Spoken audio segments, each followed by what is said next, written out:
Hello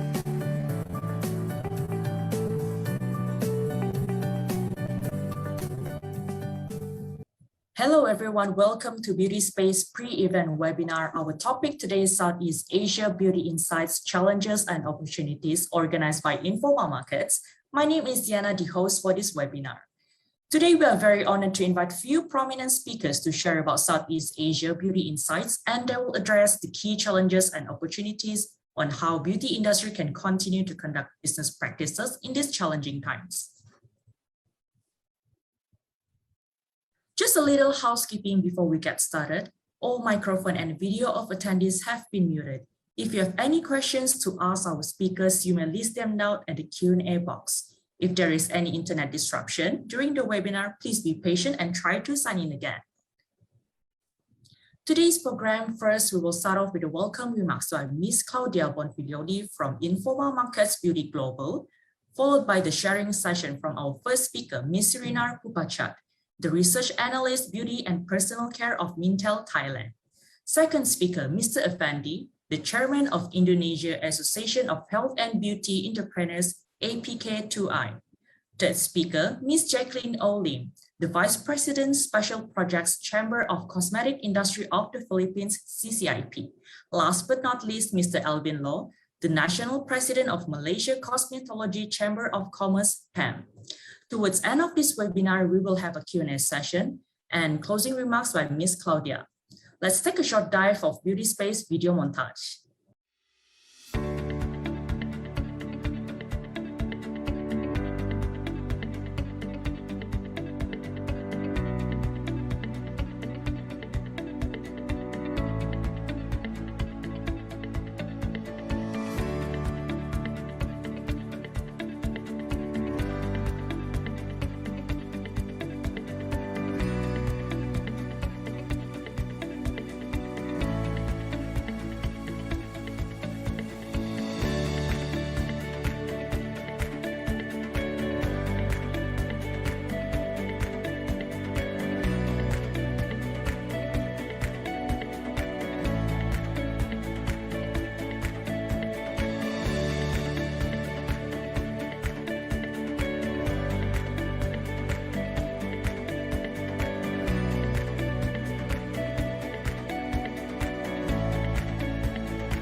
Join us on Beauty Space virtually.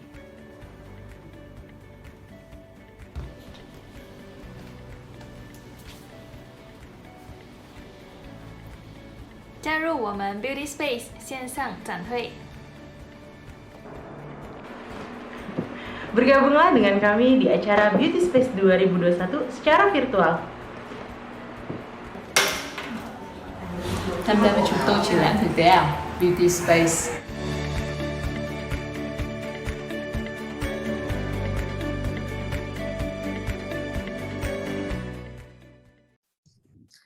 We're going to start our webinar with welcoming remarks by Ms. Claudia. Claudia joined Informa Beauty in 2014 after 20 years of experience in beauty and exhibition business. First mission has been China development with the role of promoting China Beauty Expo globally. She has contributed to build up new events like Chengdu China Beauty Expo, CCB, and South China Beauty Expo. In addition to China chapter, Claudia has contributed to create new business within Southeast Asia region, such as 𝗞𝗲𝘆 ASEAN, Cosmo Beauty Malaysia, Cosmo Beauty Indonesia, Cosmo Beauty Vietnam, Beauty Expo and Field Beauty. Within India, 𝗞𝗲𝘆 India, and USA, Beyond Beauty, America's Miami. Now I am honored to invite Ms. Claudia to deliver her welcoming remarks. Ms. Claudia, the floor is yours. Thank you very much, Adina. Good afternoon, ladies and gentlemen, and good morning from Italy. My name is Claudia Bonfiglioli. On behalf of Informa Market, I would like to express my gratitude to the presence of all the speakers and participants. Today, we are excited to host this webinar and as a pre-event of B2B virtual event, Beauty Space. I was very honored and happy to know that today we are federating more than 560 participants, and this is, the key beauty industry leaders of Southeast Asia. We are very pleased to federate this number, waiting physical event to be back and waiting to be able to see face-to-face with all my beauty friends in Southeast Asia. The pandemic has urged the beauty brands in Southeast Asia, in fact, globally, to shift quickly to adapt on changes and evolution in order to reach a wider consumer and sustain their business. Despite the challenges, beauty is one of the most fastest one that has embraced the digital world, which creates an attractive opportunities for market expansion. Particularly in Southeast Asia, we believe that the beauty players leapfrog at least 5 years of digital world adoption. It is therefore that we are very glad to bring back a Beauty Space, a second edition this year. The context is a combination of 4 different, markets. We combine the market of Malaysia, thanks to Cosmetology Malaysia and Beauty Expo. We combine, all the market in Indonesia, thanks to Cosmetology Indonesia, in Philippines, thanks to Phil Beauty, and in Vietnam, with Cosmetology Vietnam and Viet Beauty, following the first edition of Beauty Space last year. On upcoming 29 November, 2nd December 2021, Beauty Space, the IDEA regional online marketplace, brings together stakeholders, brings together distributors, importers, retailers of all Southeast Asia market under one unique platform during 4 days of matching business between key leaders. Everyone is welcome to meet and engage on Beauty Space. I'm very optimistic. We need to be. We are part of an industry that has always been the driver, even in challenging time. And I think that all the participants that are joining us this afternoon will acquire very important insights on this webinar. And I would like to encourage all the participants to share with us some question and answer and to participate and share, everything that they see in their market. In closing, I'm very much thankful to all the speakers and also to Beauty Space team for making today's webinar possible, which bring closer beauty community across Southeast Asia. I wish all the participants a fruitful and joyful listening in this fascinating webinar. And I want to say that all the speakers that are in this webinar today, I met them personally when I could have the chance to travel regionally. And I want to wish Mr. Efendi a very happy birthday day. We met a long time ago in Indonesia, but I know that we were going to meet again. On behalf of Informa Market and all the speakers, Mr. Efendi, happy birthday, and thank you very much for joining us today. Dina, I send it back to you. Thank you very much, Ms. Claudia, for the remarkable speech. Next, we have 4 speakers in the lineup. First, Ms. Sirinar Puppachat, the Research Analyst, Beauty and Personal Care of Mintel, Thailand. Secondly, Mr. Efendi, the Chairman of Indonesia Association of Health and Beauty Entrepreneurs from APK2I. Third is Ms. Jacqueline Olim, the Vice President, Special Projects, Chamber of Cosmetic Industry of the Philippines, CCIP. And our last speaker, Mr. Alvin, the National President of Malaysia Cosmetology Chamber of Commerce, PAMM.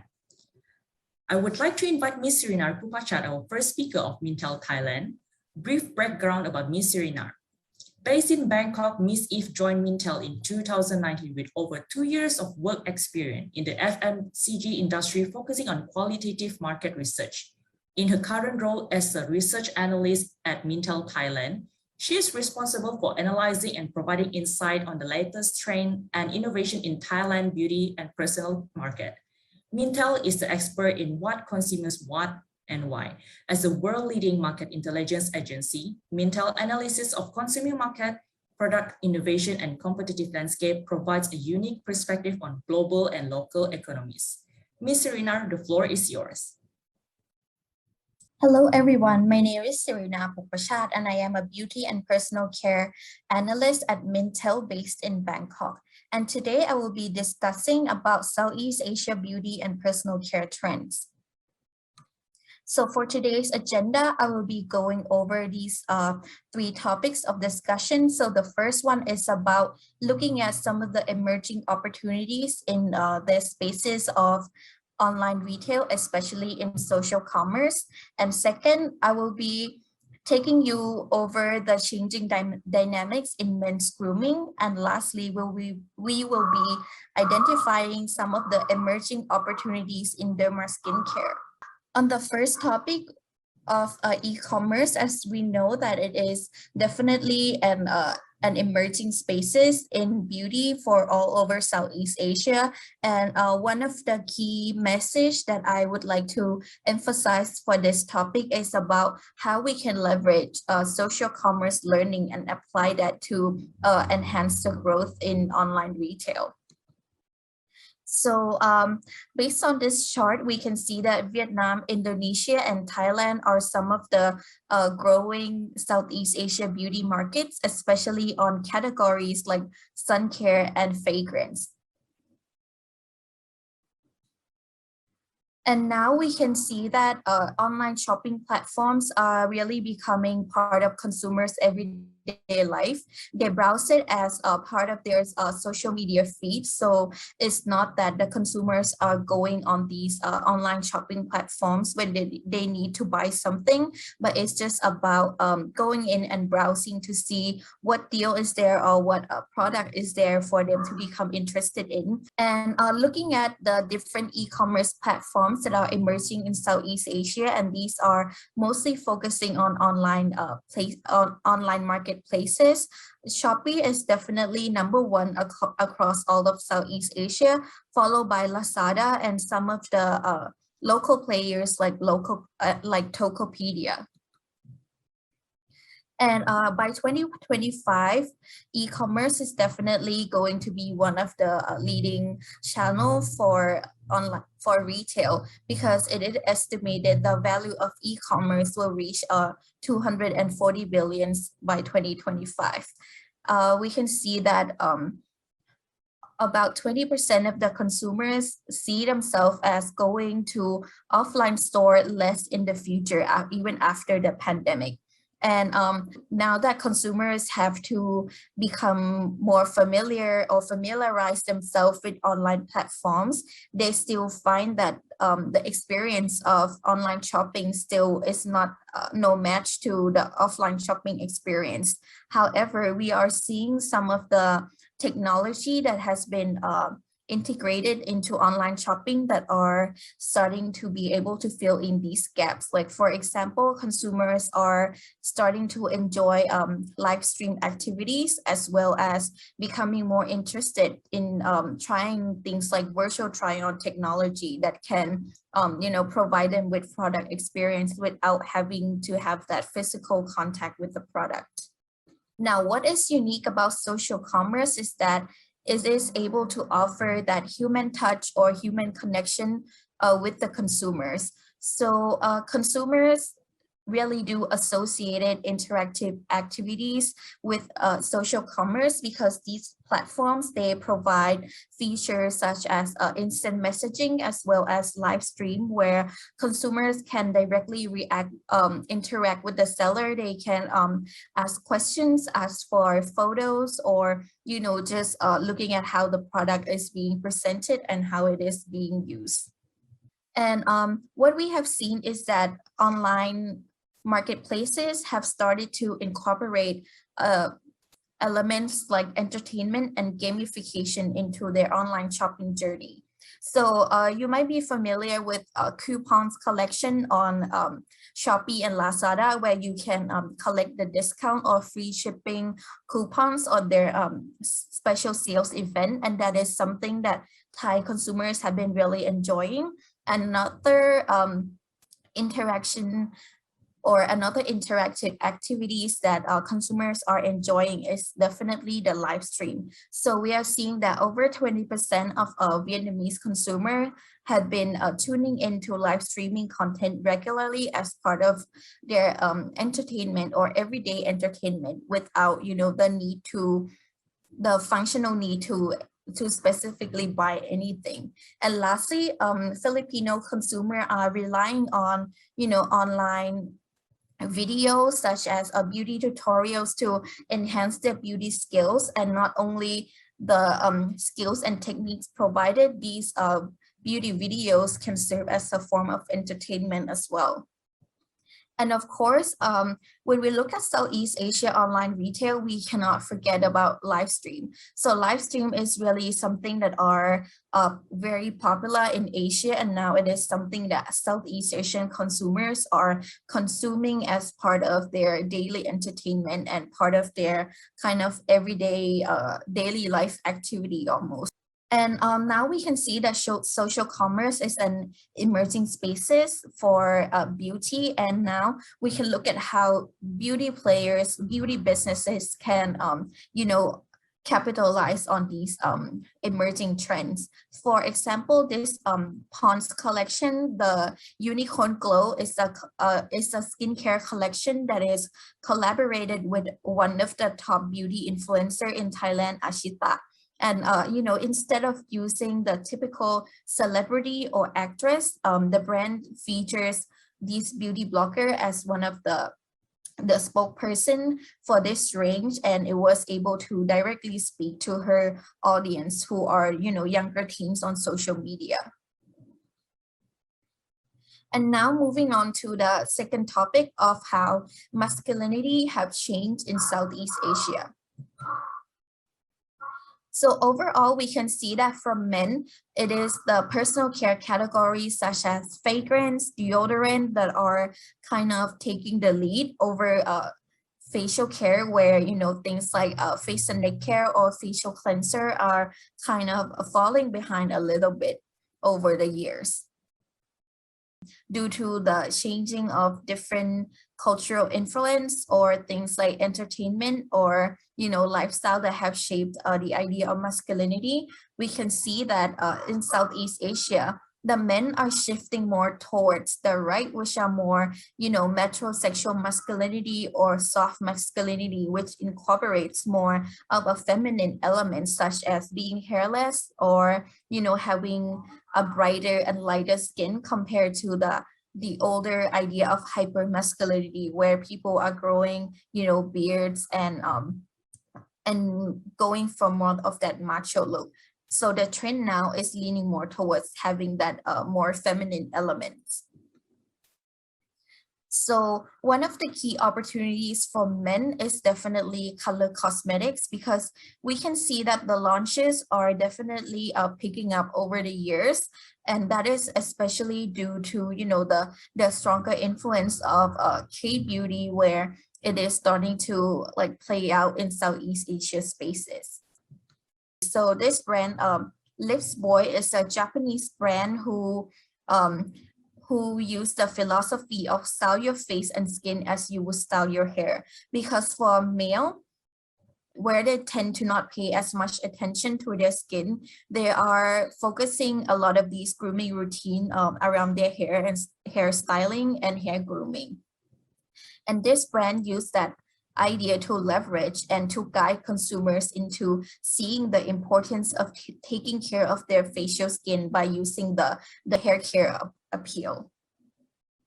And as for color cosmetics, some of the case studies that Intuit Men, their makeup launch, their slogan is "It's time for men to be perfect." So it's really encouraging men to kind of like up their up their grooming game, to look more perfect, to enhance their looks as they already have. And 𝗲𝗀, which is one of the leading offering in male cosmetics. They were one of the first in the market to offer male loose powder for men. They talk about how manliness is defined by choice. And lastly, we'll be discussing the rise in derma cosmetics, especially on fashion derma. So now, due to the COVID-19, we can see that in Southeast Asia, consumers are paying a lot more attention to their facial care. So overall, in Southeast Asia, consumers have been adding new steps to their skincare regime since the pandemic. And what we are seeing is that, South Korea, how it's been leading a lot of trends in Southeast Asia. For example, this derma brand Steroid, which is, a doctor brand or, a really derma approach brand, skincare brand in South Korea. It had become popular, especially in Thai market, because this member of BTS K-pop group have been using it, and he featured it in one of his live stream. And due to the popularity, now Steroid brand is being offered in local Watsons.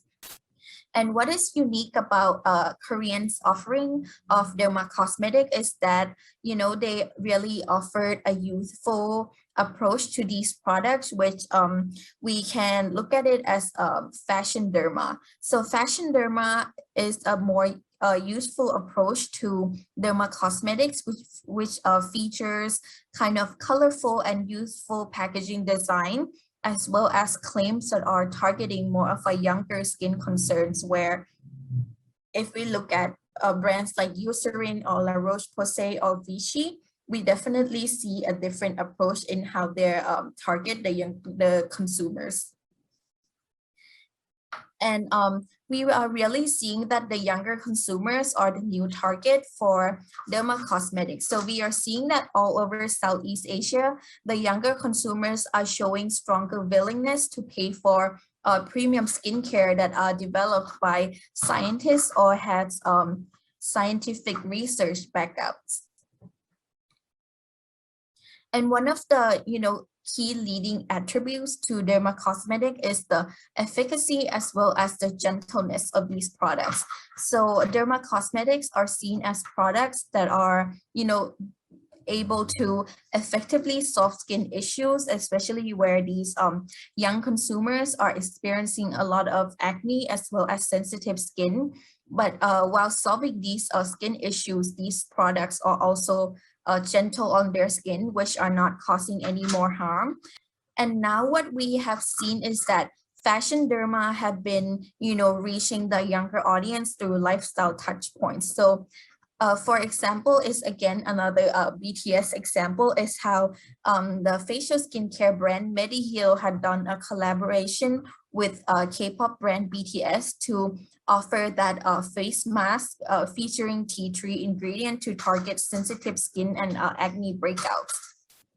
Another example of how brands have been riding on these lifestyle interests and K-wave is Eucerin Ultra Sensitive Repair Cream. So this specific product, they leverage teen celebrities using their star power to promote the product. And aside from that, this product, it features as the top pick product in Korea. And that is how it's communicated in Thailand. So that way it shows the Thai consumers of how, these products are really well liked and very popular in South Korea, which gives the credibility and consumers interest to try these items. So to wrap up today's session, here are the three main key takeaways. So first, we need to emphasize interaction as well as entertainment in online retail by, taking some of the lessons learned from social commerce. And second, we can relook at some of the emerging opportunities in men's grooming and expanding categories such as color cosmetics as well as facial care for men. And lastly, we can look at the fashion derma approach and how it's been able to recruit younger audience into using skincare. So thank you for your time today. Thank you, Ms. Sirinar. Next, I would like to invite Mr. Efendi, our second speaker from Indonesia Association of Health and Beauty Entrepreneurs, APK2I. A brief background about Mr. Efendi. Mr. Efendi has been in the beauty industry for 20 years. He is currently the founder and CEO of Beauty World, one of the largest one-stop beauty suppliers in Indonesia. He is also the chairman of the Indonesia Association of Health and Beauty Entrepreneurs, APK2I. APK2I was established in April 2015 as a business entity that aims to enhance partnerships between entrepreneurs with government and private agencies concerned in the field of health and beauty. Mr. Efendi, the floor is yours. Thank you, Diana. Good afternoon, everyone. Greeting from Indonesia. Today, I'm very glad that I have this opportunity to bring to you all on my presentation on the overview, challenges, and the opportunity of the beauty industry in Indonesia. Okay, let's start with the overview. Before the COVID-19 pandemic, the beauty industry was booming in the whole world. As people's lifestyle is improving and they have more disposable income to spend for their appearance. As you can see in the graph here, in the slides here, they are estimated at the 2020 is like $483 billion for the beauty and personal care market. And then it's expected to increase every year until it reaches $784 billion in 2025. The market shares worldwide for the beauty and personal care market is dominated by the Asia Pacific regions. As you can see, the Asia Pacific regions is 46% dominate the beauty market. And second by that is North America. Just together with these, already 70% of the whole world beauty and personal care market. Now let's see at the segment revenue and the growth rate within the beauty industry. In 2019, they estimate to grow until 2025. The first highest growth is the cosmetic or the makeup, which is 32%, and then followed up by the skincare, and then the personal care, and then fragrances. But of course, this has been disrupted by the COVID-19 pandemic. The trend is changing. Next. So now we can see the challenges during the COVID-19 pandemic. What has been changing? So the first one is the professional brands, salons, spas, and clinics are definitely affected because of the government regulation due to the lockdown and the movement restriction. Many of them are closed, and offline retail stores are also closed. So they are really affected quite badly. Even though if they are open and then the consumers can go in, but they are still worried because of the early stages of the pandemic. Everybody is worried to go out. Then the second one is the makeup business. In Indonesia, is definitely dropping as well, as less people are going out. Even they are going out, they are wearing masks. So less people are using the makeup. And then next, at the early stages of the pandemic, the hand sanitizer was really booming. But then in a few months later, it started to decrease in trend. And then the beauty manufacturers start to adapt more to make the moisturizing hand sanitizer or the hand mask to repair the hand dryness because of the sanitizer. Next. Okay, then from this slide, we can see the horizontal and the vertical line. From the horizontal line is actually how many people are buying the category of these beauty products in the personal care markets. And then on the vertical line is actually how much they are really spending. And then we start with the horizontal line. We can see that the makeup, the facial cosmetic, lip cosmetic, the eye cosmetic in the negative growth. And then less people are actually buying. So less people are actually buying as well, the facial cleanser, the hair treatment, the hair conditioner, the hair shampoo, and facial moisturizer. But more people are actually buying the mask, toner, shower gel, of course, because everybody's, when they go out, they come back, they have to keep taking shower. And then the hand sanitizer, as I said earlier, was very booming. And then on the vertical side, you can see the positive growth is actually more people are spending on the hair treatment, facial cleanser, the facial moisturizer, the hair conditioner and shampoo, of course, the mask, toner and shower gel, and the hand sanitizer. So if we combine these both, what are they saying is that even less people are buying the hair care and the skin care, but actually they are spending more. So in total, they are actually spending the value of the skin care and the hair care is increasing.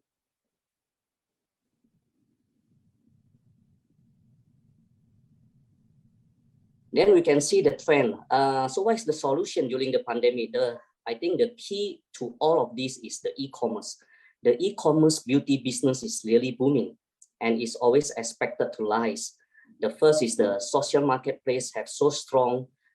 Many people, they cannot go out, they just stay at home and buy everything. They are fast moving consumer goods, including the beauty products, everything is from the online.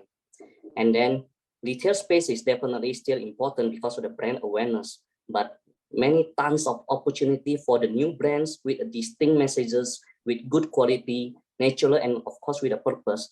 They are still in a very good chance to increase their growth in the skincare market. And these brands, the new brands coming out in Indonesia, we can see like Scarlett, like the White Lab, they are doing so well. And these are the brands that can take advantage of the online sales. They are definitely growing faster during this uncertainty. Now, even after the pandemic is gone, we definitely expect a lot of consumers in Indonesia will still choose to keep making their purchase online for the beauty care products. And then according to the survey of the Google, Temasek, and Bain and Company, the top 5 most bought by the customer at the e-commerce, one of them are beauty products. So the e-commerce growth in Indonesia is actually in 2020 is growing about 23.4%. And according to the virtual discussion by the governor, the Bank Indonesia governor recently, they expect that this e-commerce growth will increase again by 33.2% by 2021 to $23 billion. Now we can see this to support our e-commerce to say that it's booming. In 2020, we can see this fashion and beauty has the highest spend e-commerce by category, which is $9.81 billion comparing to other category. This has been reaching the highest value. And then comparing in 2019 is only 4.79 billion. So you can see how amazing the growth. The growth next, the growth you can see in the fashion and beauty is actually 50.7%. So even though there's a pandemic here, but the growth is really significant comparing to other categories like travel. The accommodation is definitely negative growth, but it's only third to the food and personal care, and then toys and hobbies. So the e-commerce we can really see all here, the beauty products and fashions are still growing in a very good hands. So what are the opportunities? What are the trends? We can see that in Indonesia, skincare is still the king. They will continue to grow because during the pandemic, many people learn that they can look great using their skincare without less makeup. And then second one, makeup will probably start to slowly increase and see the trend upward again. But then only the eye focus makeup like the mascara, the eyeshadows, the eyelashes will probably do a good one comparing to the lip. The lip makeup will be slightly slower. And then the third one is DIY beauty, do it your own beauty and pampering will grow. DIY beauty like the nail kit, the wax kit, the facial kit, and probably the portable use machine. The trend will be growing. And then together with this, the YouTube tutorial on the DIY beauty, definitely we can see the viewer in ratings. Now, next we can see also the opportunity because when people going out, they are wearing masks, they keep wearing masks, and then the acne break out. If the beauty industry can create the protection mask, not only to protect the virus, but they can protect the skin as well to have the acne healing, I think this will be booming products as well. Then the professional brands, salon and spa will see a revival because many people cannot wait to meet their hairstylists and the favorite therapists, of course, only to those places with a well-sanitized environment. During the COVID-19, the fragrances are surprisingly doing quite well. And we expect that it continue to keep growing, and the hairstyling as well will show a better growth as more people are starting to go out. Natural beauty products are definitely on the rise as people are more aware of their well-being. So the conclusion is that if you want to enter the skincare market, the beauty market in Indonesia, I think now If you ask me, is it the time? I will say yes. The beauty industry is definitely still growing strong in Indonesia and display the same resilience and adaptability. They are more immune to all the other crises, as we can see from the previous crisis before. With beauty still considered as part of the self-care and wellness, this industry will remain strong and profitable in the long run. Thank you everyone for listening. Stay safe and take care.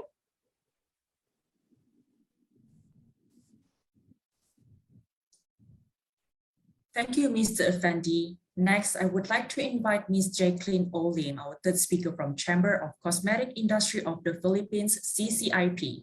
A brief background about Ms. Jacqueline. She is currently the Vice President, Special Projects of Chamber of Cosmetic Industry of Philippines, CCIP. She is also the Chief Operating Officer of First Asia Manufacturing Corporation. CCIP is a premier organization composed of almost 200 companies engaged in the manufacture, importation, distribution, trade, and retail selling of cosmetic products, as well as suppliers of cosmetic ingredients and packaging materials since 1974. CCIP is a proud founding member of ASEAN Cosmetic Association, ACA, the Federation of National Cosmetic Association in the ASEAN region. Ms. Jacqueline, the floor is yours. Thank you very much for the introduction.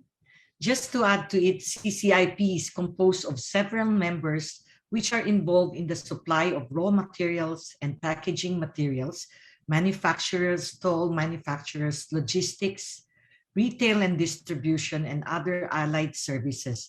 Thus, in order to cover the diversity of the needs of its members, CCIP has been proactive in engaging in various government agencies and other industry associations.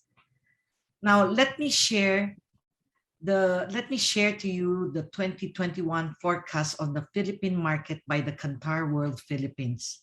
𝗞𝗲𝘆 Philippines is a member of the global network and the world's leader in consumers' behavioral analysis. This report has given us a glimpse of what this year may hold for the Filipino shoppers and consumers. The world continues to experience volatility and uncertainty due to the pandemic, and therefore making it difficult to predict consumer spending. But the fundamentals of brand growth remains the same. Brands continue to go through their ability to attract more buyers. But the main driver of the brand growth will still remain the same, to be penetration. Hence, the way to achieve this penetration growth will evolve too. This will be influenced by factors such as the evolving shoppers' landscape, what is now our normal stay-at-home lifestyle, and also the new needs that will emerge from it. Next slide, please. This slide will provide us a glimpse on how the complex world of consumer packaged goods, or CPG, is potentially going to look like as we move forward in the midst of the pandemic, and even after the target level of vaccination is achieved. Recession and climate change will remain to be a challenge. Hygiene routines will remain to continue. There will be more people who will be working from home. Mental well-being will continue to be a concern.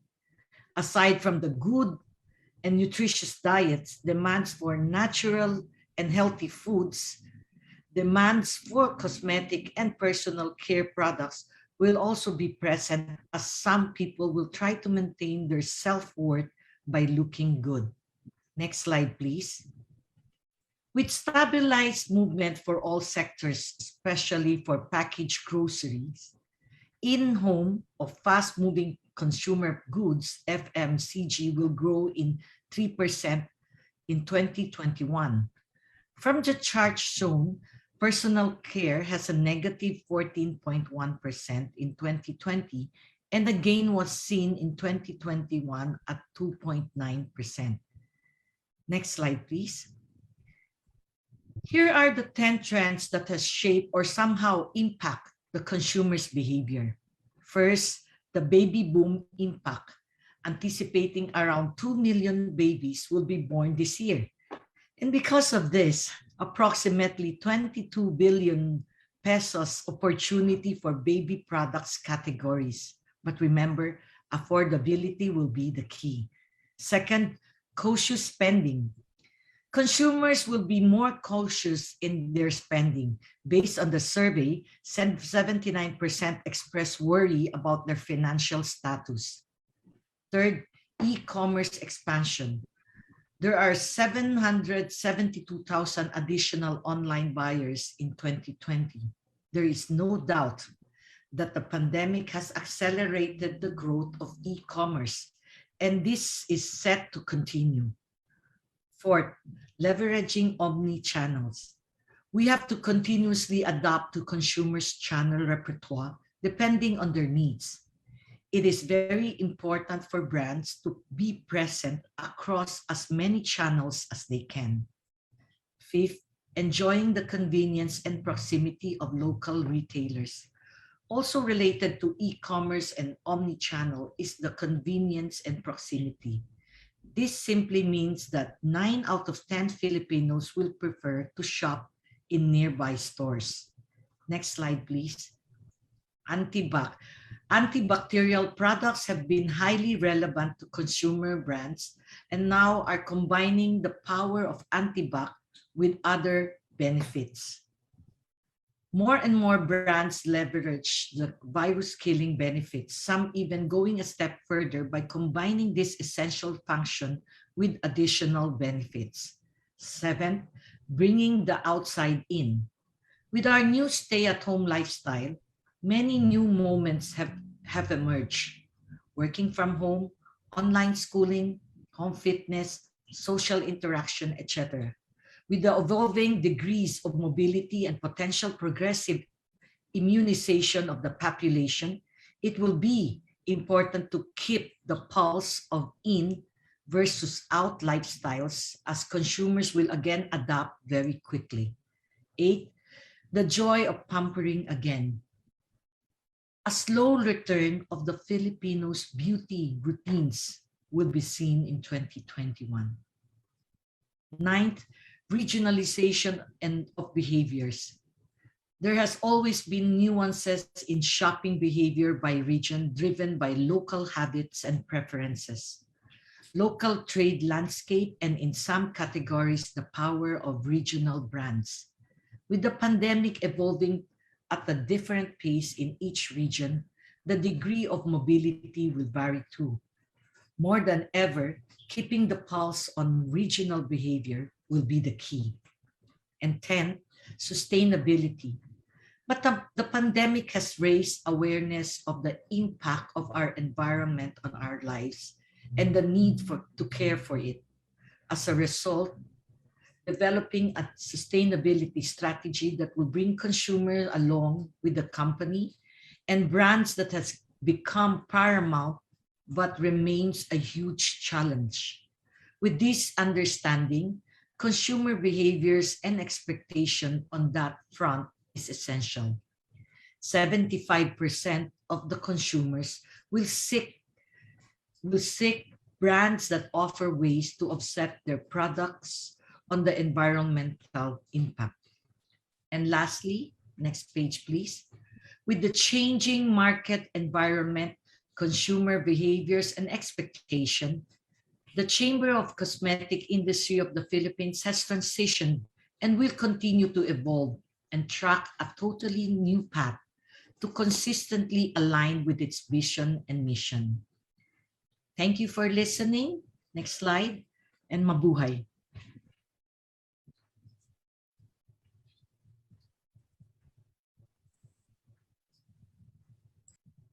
Thank you, Ms. Jacqueline. Next, I would like to invite Mr. Alvin Law, our last speaker from Malaysia Cosmetology Chamber of Commerce, PAMM. A brief background about Mr. Alvin Law. Mr. Alvin Law has 35 years of experience in managing businesses within beauty industry. He is currently the National President for Malaysia Cosmetology Chamber of Commerce, PAMM, the brand founder for Scholars and Malaysia Chapter President for Asian Beauty Chamber of Commerce. PAMM is the leading non-profit organization with a group of devoted beauty professionals that aims to enhance the beauty industry in Malaysia. The establishment of PAMM is a convergence of experts in the field to protect the rights of business owner act as a platform for education, exchange of ideas and information, negotiations, and communication. Mr. Alvin, the floor is yours.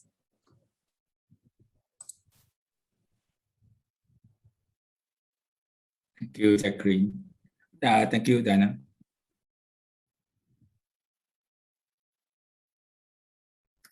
Hi, good afternoon to Southeast Asia. Good morning and greeting from Malaysia. My name is Alvin. I'm the National President of Malaysia Cosmetology Chamber of Commerce, in the short form called PAMM. Today, the topic we will share the market in the post-pandemic era. Next slide, please.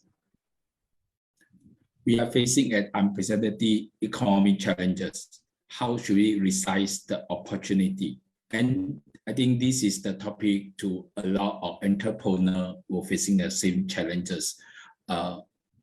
Today's agenda mainly we will cover 4 main points.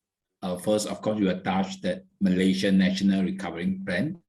The next will be the next growing market. And after that, we are going Southeast Asia Blue Ocean market. And last is who has the advantage.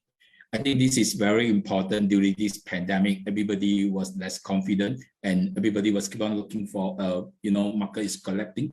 But in the point of today, if you are facing challenges of your business, yes, no. If yes, then today, this sharing might help you the next 15 minutes. And if no, then congratulations to you because all this, it might helping you to develop more. Sorry, next slide, please. Okay, first we will start with 2022 Malaysia Recovery Plan. After attending a lot of meetings with the government department, and we also came to know that government on 2022, 2021, Malaysia facing pandemic, we are facing big challenges. And 2022, the National Recovery Plan, government will focus on 3R.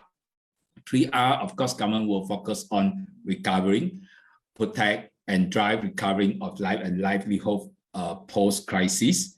I think this is important because everybody was suffering in 2021.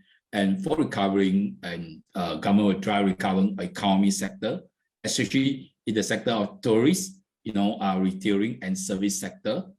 So creating new job opportunity, there's a jobless in Malaysia. So this is the forecast. So the next will be resilient.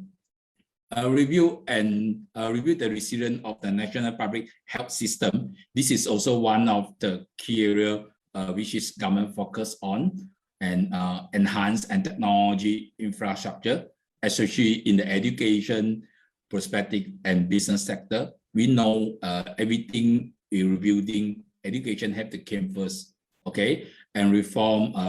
Government will enhance cooperation with civil society organization as a government development partner. I think this is important. Government really to work with Rakyat hand in hand. At least they're willing to listen. So with this recovery plan, in the outlook of 2022, Malaysia in the line of the projection by IMF is 6% growth. World Bank also forecast 5% growth in Malaysia. By all this, 2022, Malaysia is still a very good opportunity. Especially government on the next year, they have focused all this plan. So after we go through on the National Recovery Plan, we should go to the next. Next slide, please. Okay. In the beauty industry in Malaysia, where is the next growing market? Okay. Home care, home treatment is next growing market. Based on what we survey through all our members, our 100 customers, they approach 32% of the customer will buy. This statistic is survey done through whole Malaysia. This is actually very exciting. Reason being is why customer is buying on the home care due to beauty salon in Malaysia 2021. We are only operate 63 days, I mean from January until end of August. So customers still want to do home care, do facial, but they cannot come to salon, But all these business owner have the very creating idea and they sharing with the customer with the home care. But let me share some real story to the member. Okay, I show you some story that I talked to member. You see, during this pandemic, I did receive a lot of call from member. You say, hey, Alvin, I can't survive anymore. You know, it's about to giving up. But I say, hey, why not? You are trying out the home market, home care. No, but home care, one thing is very important. Don't focus on the moisture, on the, you see, don't on the, especially a lot of home care, you will say on the more moisture, you know, and whitening and all that. I told them home care, you have to focus more on treatment base. But after she getting out this idea and, you know, but not giving up, and you come back to me, say, hey, that's a good idea, you know, customer is enjoying. But one of the very important thing is that this home care, a lot of customer, you are looking for healthy and natural ingredient. I think this is pretty important because consumers are used to stay at home. No, they want safety, they want healthy. So when this home care, if your ingredient come with natural ingredient and healthy ingredient, customer will love it. You know, customer will love it. But after this, we also doing some survey through the member. You see, hey, what is your forecast? Will the next year, will this home care is only shoot to the pandemic and during the MCO? You know, MCO to Malaysia means you lock down, you can't open, you can't operate the business, you know. But the feedback of a lot of member, they're still very positively, you know, they focus even though next year, 2022, customer used to it and the market will still grow approximately by 30 to 35%. I think this is really good. You know, if you are in manufacturer skincare, you might have to look into this. This definitely will be the next growing market for Malaysia. Okay, next slide, please. Thank you. After that, we will go to Southeast Asia Blue Ocean market. You know, you say during this pandemic, where to find a new market? But in Malaysia, that is a very, very good thing that everybody had to look into that. I'm calling to Blue Ocean market. Okay, Malaysia is the Muslim country, and halal cosmetic product is the next growing market. You know, halal cosmetic product is growing Southeast Asia to a lot of Muslim country. You know, if you're reading the news last week, 9th of September, our Prime Minister attended the 2021 World Halal Industry. During the press, Prime Minister said that halal industry can play a key role in the national recovery plan, especially in the country with the majority population of Muslim. You know, Muslim is a very huge market. You know, Muslim market, because of the halal, people were buying on this cosmetic. They love to buy it, you know, due to halal to them, they know, you know, something meet their requirement. Okay, and one more very important thing, you look at the Southeast Asia, okay, later, next slide, I will show you the population. But before we move to the next slide, you see, India have a huge and large population. 15% of the India population are in Muslim, you know, and this is really a very, very good market. But by the survey on the halal cosmetic market, people focus on skincare, you know, the hair care, color cosmetic, fragrance. These are the category that they are looking at. Okay, so we go to the next slide. I will show you the population. And next slide, please. You see, in the Southeast Asia, Malaysia have 32 million population. Out of 32 million population, 69.6%, which means 22 million are Muslim. But bear in mind, halal product is not only for Muslim. Even with Chinese, we are still looking for halal product. We know it's green and good product. So halal product is not only for Muslim, and I only specify for Muslim is, even you're looking for that, is 22 million. Indonesia had the largest population, is 273 million population. Okay, after we look into Malaysia and Indonesia, you see, even though there's another two countries not under Southeast Asia, there's become Turkey. Turkey have 85 million population. You know, halal product to Turkey, they will love it. You know, some of my friends doing export cosmetic product halal. These are the two countries they export a lot of product there. You know, and always a lot of people are forgetting these two countries. Turkey have 85 million, okay? And you take a Turkey population, it's about 4 times of Malaysia population of Muslim, okay? Another country you will have to look into Saudi Arabia, 34 million. These are also another potential market for halal. Okay, so you wrap it up on Malaysia, Indonesia, Turkey, and Saudi Arabia. Total, they have 414 million population of the Muslim potential market. Friend, this is a really potential blue ocean market. So bear in mind, even with the pandemic, halal cosmetic product is also another segment market is growing. Okay, next slide, please. Thank you. By sharing this, okay, at last we'll say who has the advantage, and Malaysia are in the very good location. If you look at the slide, at the map that I'm sharing, you know, first Malaysia are in RCEP, Regional Comprehensive Economy Partnership. You look at the chart there, you know, there will be RCEP, ASEAN, CPTPP, I mean Comprehensive and Progressive Agreement for Trans-Pacific Partnership, and even though with TPP, so Malaysia are there, you know, and people are saying, hey, what is RCEP? How RCEP will benefit Malaysia company, or how RCEP will be benefit us? You know, in business, we know products is important, we know company is important, we know people is important, and we know market share is important. But I think one thing is very important. We are talking about intellectual property.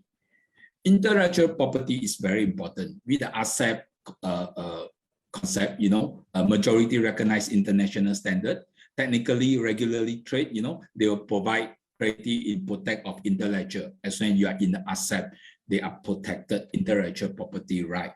I think this is pretty important, okay? And Malaysia, even in ASEAN, you know, and you look at the chart, and even CPTPP, Malaysia are one of the member, and you are the last TPP, Malaysia also in that. So in the term of the locality-wise, Malaysia have the advantages. And one more very important thing, you know, Malaysia, we have Muslim, you know, we have Chinese, we have India, and communication to us is pretty advantage. We can speak multi languages. No, we can speak English. We can speak Bahasa Indonesia, and you speak Mandarin. Everybody know e-commerce is growing, you know, but communication it make easier when you have the short meeting online and you want to share with someone some idea. I think that save out you a lot of time. So these are the advantage of Malaysia. Okay, next slide, please. Okay, before I end, I think I will be summary up. Today, I'll be sharing 4 main points. First is the Malaysia government national recovery plan. It 3R, means recovering, resilient, and reform. I think the direction of the government is important, you know, and when the market is rebuilding, I think the timing in which we take advantage of the market is very important. So the next growing market that I share, you know, and Southeast Asia, Blue Ocean market, and, you know, the RCEP and CPTPP, I think this is pretty important. And the most important thing is World Bank also forecast the 2022 Malaysia outlook is 6% growth, World Bank 5%. You know, I think this is important. Okay, and thank you very much. Today I will end my sharing, and this is my team. We are here to help all Malaysian, or if you want to come into Malaysia, you can join anything, and you can look in for us if you need any help in Malaysia. And once again, thank you very much for Cosmo Beauty. Give me a chance to sharing about the Malaysia. I hope that all my sharing will helping you. Thank you. Thank you, Mr. Alvin. Ladies and gentlemen, it is incredibly impressive to see the beauty industry remain vigilant and keep evolving despite the challenges. Now, it's a Q&A session with the speakers. If you are not able to answer all submitted questions addressed to the speaker during this live webinar, fret not. You may email us at info@beautyspacedvirtual.com and we will share with all the respective speakers. Let's see. You may drop your questions at the Q&A chat box. First question is being addressed to Ms. Claudia. Consumer behavior has shifted since the pandemic. What will be the next few years looks like for the beauty industry? Perhaps you may share your point of view on this. Yes, consumer behavior, yes, has changed a lot, for sure. As we heard in one of the presentation, efficacy, derma, it's one of the key points for the consumer. We see that young generation continue to look for, trends, but they are very much keen in sustainability and very much keen to buy a product that are safe. Safety and efficacy need to be there. And then you have the senior. The senior very much look at faster result. And some of the medical beauty products have been derma products, have been really growing very fast. So I believe that as in some of the presentation we could see, to sum up, young continue to look for very marketed, trendy and glam products. The makeup will come back. It's true that the mask is keeping one part of our face that is hidden, but makeup, especially in eye, will be back very soon. And for senior, efficacy. Senior is looking for something that is protecting the skin, something that will continue to give, the health to the skin. So it's derma product. It's mainly something that is gonna to be into the medical direction. Services is always important. Services is important because to have a very good therapist or a very good shop assistant or very good service online is gonna to be one of the driver in the future.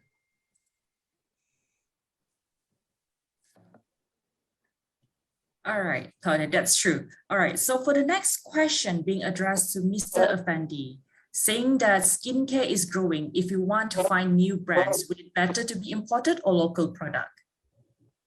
Okay, thank you for the question. I think it depends, you see, as both will be good as well, depending on the, first is the quality of the products.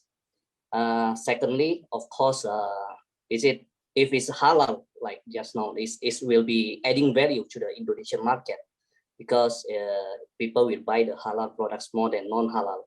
And number three is the pricing. If now Indonesia during the pandemic, there are new brand of the local products coming out and they are doing really well because of the very interesting packaging, the quality products are good, and the branding, they are doing with the influencer, with the macro and micro influencer, so they are doing really well. So I think basically it depends, you see. But now the market of the beauty products in Indonesia is very good at the moment, at the e-commerce, I said. Yeah.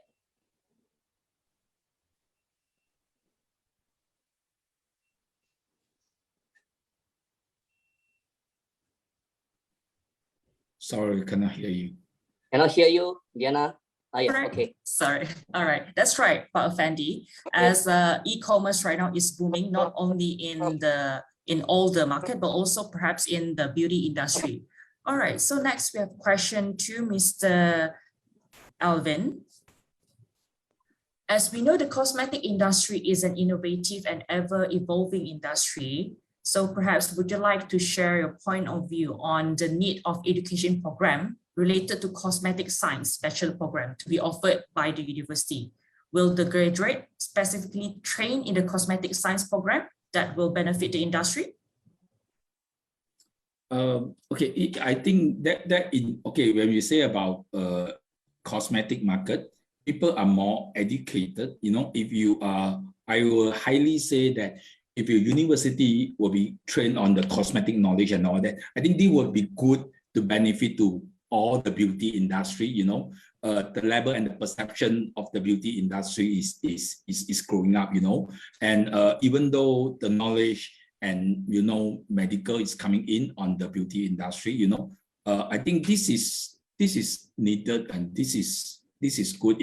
the university provide, all this education for the cosmetic and all that, especially in Malaysia. Why? Because of Malaysia have, as I say just now, Malaysia have the communication advantage and all that. To that, we can share more knowledge to other countries, especially when we to China, we can translate it in Mandarin, but of course, this also benefit with other countries as well. So the answer is basically good. All right, Mr. Alvin. Okay, next question being addressed to Ms. Jacqueline. Okay, what is the data on sustainability trends in the Philippines? It seems that the market is not as strong as in other ASEAN countries. Perhaps can share us your point of view on this. Okay, I think this one, the data sustainability in the Philippines, because I was talking about that because it's a huge understanding the consumers will seek, because right now even our government agencies, they are talking about environmental change, climate change. So everything will be aligned with even the cosmetic industry has to apply with this, and the CCIP group team are doing all their best to really help with the sustainability and for the products itself, so that it would not affect our manufacturing businesses. All right. Do you think that what is the future of masculine? That's related to me? Yeah. Ms. Jacqueline, okay. yeah. Perhaps you share masculine products. The one that was explained a while ago regarding about masculine products by Mintel, I think that is already a trend that before pandemic, it started already. And I was smiling when she was mentioning it, because right now, slowly the trend for masculine products are really on the trend. It just had a little stop because of the pandemic, but we are hopeful with all the platform, with all the evolution, and with all the teachings that we are giving to the industry. Hopefully, we will evolve with the new trends. Even I was listening for Indonesia and Malaysia, everybody is in e-commerce right now, but there is a certain problem with that when it comes to skincare, when you want to explain. But I was going over with all the explanation, but I believe e-commerce using YouTube, using influencers to teach how the people you would use that. I think that would be a very nice venue that all the countries can apply it. So right now, it's just a matter of you were saying, Diana, that Philippine market is quite slow because right now we are still catching up with all the quarantine trends right now in the Philippines. We still have additional alerts 1 to 4 that we are confused of, but slowly as everything tries to evolve, we will definitely evolve with the situation. So a specific answer cannot be given because it will depend on the consumer's behavior. It will depend on the consumer's behavior on the Philippines, consumer's behavior in Indonesia, Malaysia, or Singapore. Everybody will have a different kind of consumer's behavior. But in the Philippines right now, awareness of this environmental friendly is really up. Thank you. Thank you, Ms. Jackie.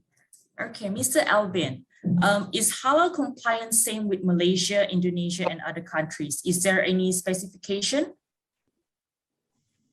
Okay, Malaysia, Indonesia. Okay, basically we know everybody now are facing pandemic. Okay, but as I sharing in the point of Malaysian. Okay, I feel it. We are in rebuilding now Malaysia market. We are in rebuilding now. Especially with the government of 3R I have shared just now, and I'll be attending a lot of government meetings. I'm very confident that Malaysia market we're rebuilding in 2022 next year, first thing. And we also hope that through the platform of the beauty space that, without even Malaysia and Indonesia, we will work closely. And I think that will be benefit even Malaysia and Indonesia. That is a point of my opinion. All right, thank you. Mr. Efendi, how do you think that this is the right time? Do you think that this is the right time to enter Indonesia for Japanese luxury skincare? Japanese actually skincare is not that popular yet in Indonesia, but we know that Japanese always very unique products and very creative. But probably is the lack of the branding because Indonesia is like more towards the K-pop, so it's a Korean brand which is more popular in Indonesia. But I think in the future, as long as the products has the right strategy, has the good quality and the packaging is interesting and the right pricing as well, of course with the regulation they are registered under the Indonesian FDA. Yeah, I think it can be good, but maybe during the pandemic, people will still look for the more affordable price of the skincare products. That's what I think. Yeah. All right. Okay, you have shared actually the overview, challenge, and opportunity for 2020 cosmetic trends in Indonesia. How about 2021 this year? Can you share a glimpse for this year overview since the people right now is more adaptable to pandemic situation? Yep. People actually here. Most of the people here, you say now I'm in Bandung, it's like I was in actually under holiday, like so crowded everywhere is so crowded. Even the hotel is surprisingly full. So I'm not quite sure. Like I think people maybe already get bored at home and people just want to get out, you see. But in 2021, as we can see just now, the 2020, the skincare, the beauty products are really growing a lot at the e-commerce and through the 50%. And that's basically what is happening. I'm just telling in my company as well. We were entering the products in our e-commerce, and our e-commerce revenue is like increasing a lot comparing to the professional brands. Before we are doing the professional brands, but of course it decreases a lot, about 50%. But then our e-commerce business is really growing up. So we changed the strategy quickly. So we have to do everything online. We have to do all the marketing, the digital marketing using the influencer, the bloggers, and we engage the consumers in doing like TikTok reels or something like that.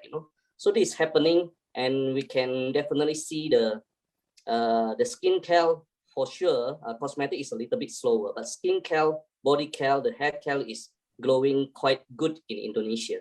And we believe that 2021 will still be, now it's already almost reaching to the end. So far, still very good at the moment. That's right. Thank you, Pak Efendi. Okay, Ms. Claudia, what do you think that how can the industry players be assisted in the form of revenue? There are different, way to assist the industry player. There are mainly is the information. The industry players need to get very good information, very good insight from the market. They need absolutely to understand where the young and senior consumer generation are going. As we could hear, every country in ASEAN and worldwide has its own different, way to develop the beauty business.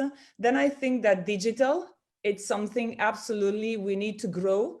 We need to grow as industry player, but at the same time, we need to grow as event organizer, giving more and more possibility to combine beauty network platform where you can find information, market intelligence, where you can find opportunity to make business.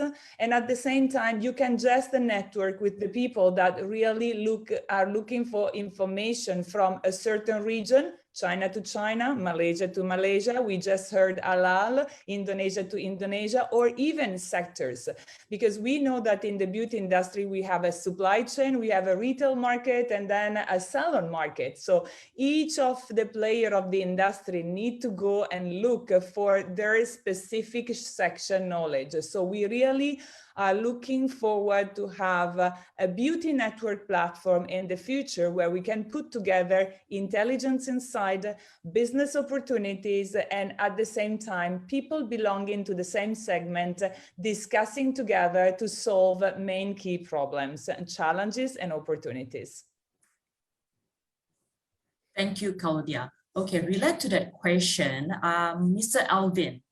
So we go further into Malaysia. How can the industry players, like the small players, be assisted in Malaysia in terms of the form of revenue? Okay, in Malaysia, actually, as even I didn't share at my presentation just now, you see Malaysia also growing 37% of e-commerce. Malaysia also growing 30% of e-commerce. So if you enter into the Malaysia, I think e-commerce is one of the platform, first thing, you know. Second thing, Malaysia consumer behavior is pretty important. You know, at the moment, Malaysia, the cosmetic size in Malaysia, Europe, take out the Malaysia, is approximately 40% market size of the European brand, you know, and Taiwan is take out approximately 10%, you know. When of course local player OEM is taking some market share and all that. So if you're entering on the Malaysia, the first direction, of course, you know, e-commerce is the first right channel. Second thing, you have to position yourself which target audience you are looking for at. I can share overall of the market currently. Consumer still majority is still a European Euro market brand is penetrated in Malaysia. You know, maybe the question has more specific, that only I can answer more specific, but only in your question I only answer generally currently what happened in Malaysia. Okay, well, just now you share about the halal, right? Can we go into specific, like can you share with us the criteria for halal cosmetic? Okay, halal, okay, first of all, not necessarily you must be a Muslim, you know, certain people might confusing, hey, halal, am I have to be a Muslim? No, you must follow the rule and regulation of halal application, you know, as soon as you've gone through all the procedure of halal. And one more very good information I have missed out just now, in year 2004, Malaysia Jacqueline halal is the first launching in the world, you know, and halal, you know, in China, in Indonesia, in Taiwan, in Korea, every country halal, the logo is different, you know, and you know, not every Muslim country recognize all the halal logo, but it's a good news is that Malaysia Jacqueline halal is the first to launch halal, and it recognized by a lot of country, you know, they recognize it. So you want to apply halal, not necessarily must be Muslim, but you got to follow all the rule and regulation at their requirement. There is some company they are doing it. So they will help you to run through all from your production, you know, raw material, all the criteria they will provide, but not necessarily you must be a Muslim. Okay. Sorry. Thank you, Mr. Alvin. Yes. Thank you for sharing your insight on that, on the halal cosmetic. Okay, we can only have another last two questions. Let me pick. Okay, so the last question, the second last, is addressed to Efendi. What is your view on the potential of aesthetic procedure like injectables and EBD growth during the pandemic? As we know that currently the Indonesian government keep maintaining their PPKM regulation and impact on the aesthetic and dermatology clinic to open. Will they keep the skincare growing? Yep. Okay. I think, as I said just now, is categorized as the professional products like injectables to the clinics and all these things. My association consists of many entrepreneurs doing a lot of filler, thread lift, the laser equipment, etc. I think because of most of the clinics now is doing, you know, because of the lockdown and the movement restriction, I think most of them suffer quite a bit. So starting to get a bit more customer now. Then injectables products, I think now maybe not very good at the moment, but it will keep growing in the future. But we just have to, there's still a demand, but there are already too many supplies, too many brands existing in the Indonesia.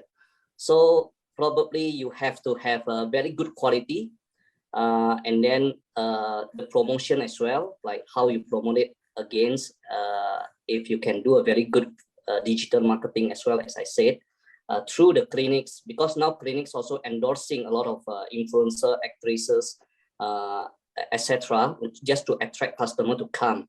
But if you can do the more like medical injectables, like to increase your immune body, that will be good, like stem cell. Recently I heard about the secretome, you know, it's very good that now people are looking more towards that on the healthy side, on the health side.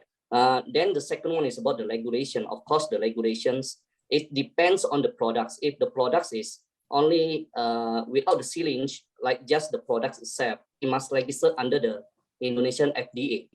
But if it's like a thread leaf or filler with a syringe, is registered under the Ministry of Health. So like Botox is registered under the Indonesian FDA.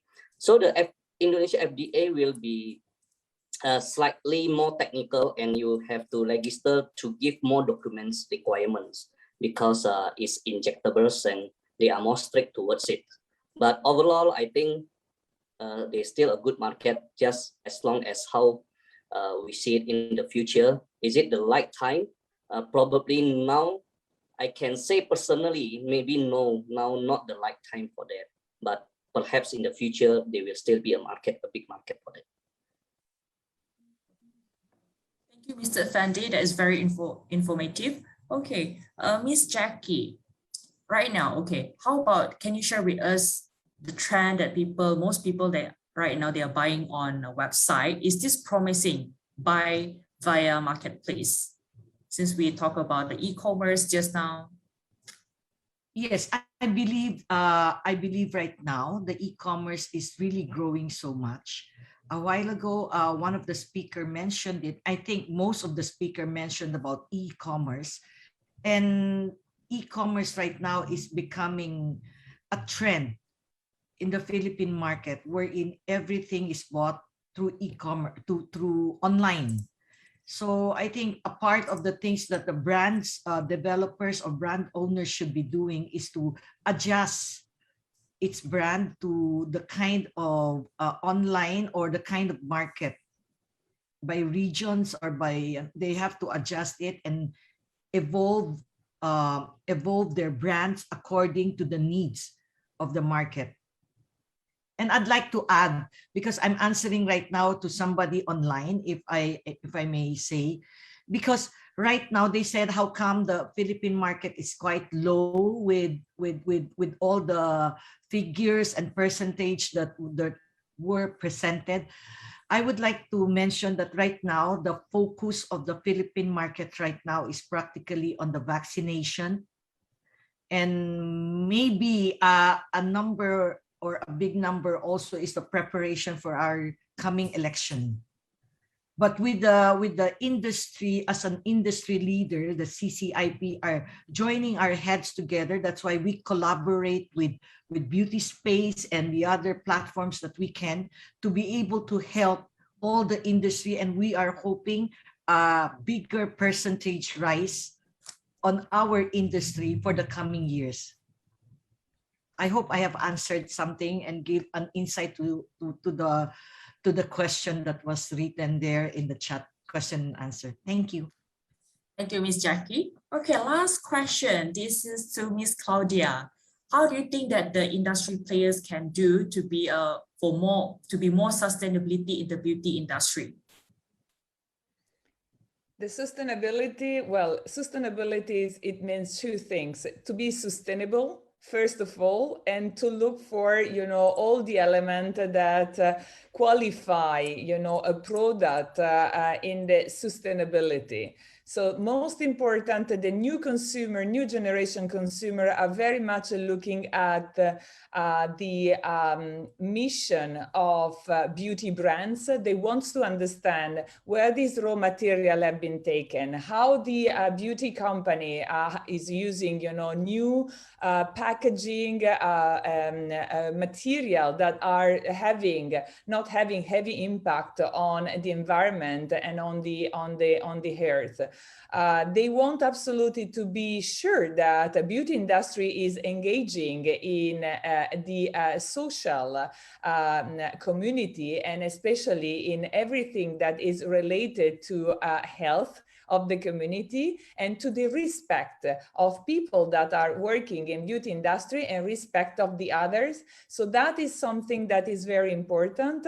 I believe that every company is looking into sustainability, and every company is engaging to be proactive in saving energy, saving in the water, saving in having new raw material that will have a very minimum impact in the pollution and in the environment.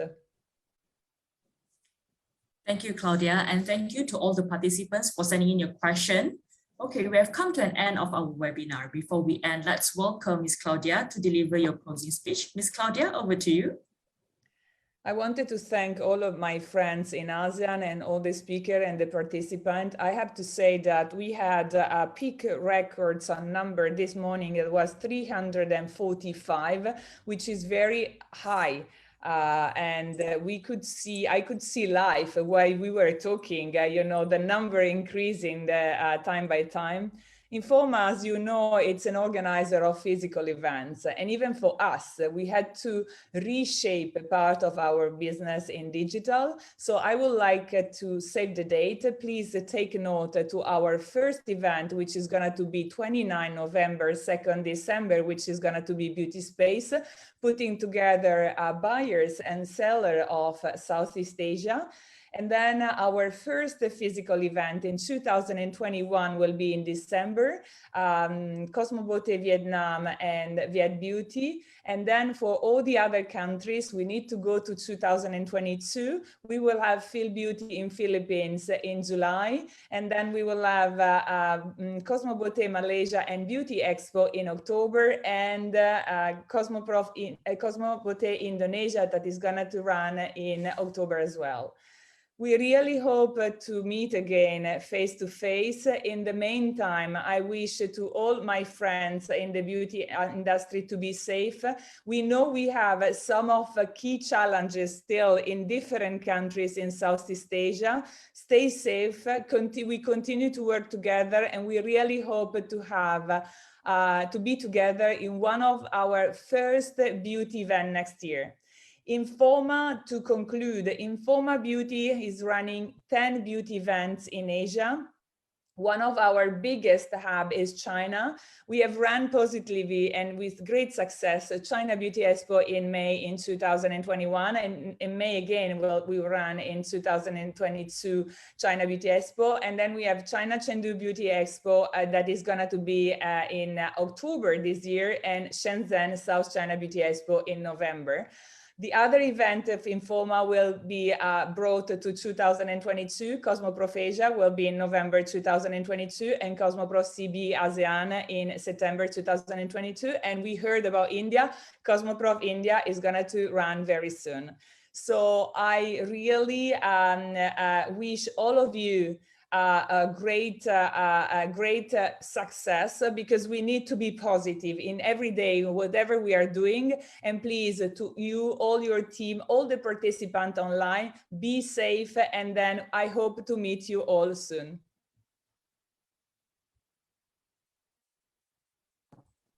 Thank you, Claudia. Now let's hear final words from Mr. Efendi. Thank you again for the opportunity.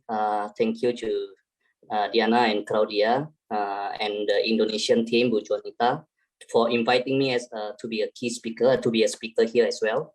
It's an honor to me. And then I would like also to wish everybody is in good health, Now the most important is we have to take care of our health.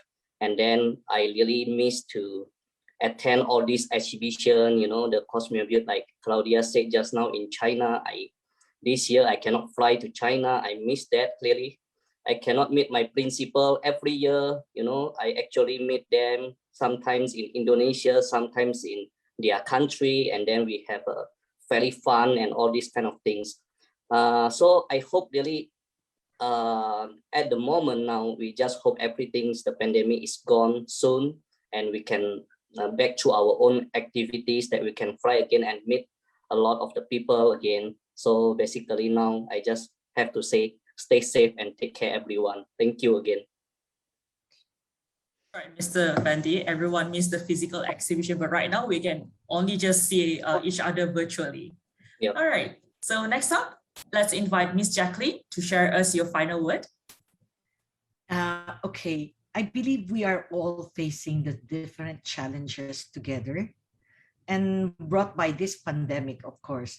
Challenges, for me, I'd like to share this to everyone. Challenges are great opportunities where we should learn and grow with it. So one thing that we should not stop is we should try to innovate more and try to evolve along with the market change, integrating new means and new platforms. Never stop trying to innovate more, and we will be here together as an industry together with all of you. Thank you. I also miss all the travels. I agree with you, Mr. Efendi. So I hope to see all of you again in the future. Like what Ms. Claudia said, we will have a face-to-face exhibit next year. Hopefully that the government would allow that. Okay, so thank you very much and stay safe, everyone. See you. Thank you, Ms. Jackie. Okay, last but not least, let's hear the final words from Mr. Alvin. Thank you. Thank you, Claudia. Thank you, Diana. And thank you, the team of Cosmetology, inviting me as a speaker of Malaysia. True, you see, all the friends, we are facing the pandemic challenge. But as an entrepreneur, I think challenges versus opportunity. I strongly believe the market will rebuild in 2022. But people say, hey, when is the good time? I tell you now is a good time, because everybody will affect to do investment, people will see a lot of followers are in the market. Follower means people do, they will do, but we are not follower, we are the entrepreneur, we are the market leader. So we have to do it right now, because when market collapse, rebuild need time. So rebuild approximately you will need 6 to 9 months. But start from today, September rebuild, I think next year it will be a good time. So you don't wait, because you know why? Market pioneer, you're in good time, people are penetrate all the market, you don't have the opportunity, especially you are the new player in the market. Now is the good time. Everybody start from zero, So I think in your life, you will never have a chance to, when everybody will sit at home, everybody start from zero. I think this is a good time.